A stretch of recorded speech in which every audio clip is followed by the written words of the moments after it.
Tim Kompas TV menggelar sosialisasi pelaksanaan debat pemilihan wali kota dan wakil wali kota Parepare, Sulawesi Selatan.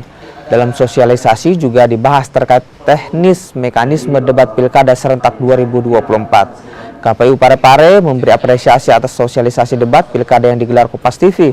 Apalagi Kompas TV dikenal sebagai media penyiaran yang independen dan juga terpercaya. Tadi dalam rangka kami kan akan menghadapi tahapan kampanye.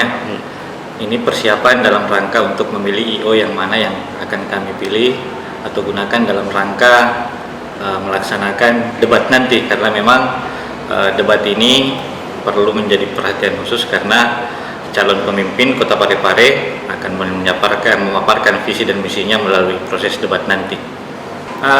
Kalau menurut pandangan kami, saya pribadi juga pastinya melihat bahwa Kompas memang salah satu media yang netral pastinya di luar dari media-media lain, tapi yang pastinya kami akan melihat bahwa Kompas profesional dalam melaksanakan dari yang disampaikan tadi, cukup profesional dalam melaksanakan tahapan-tahapan debat.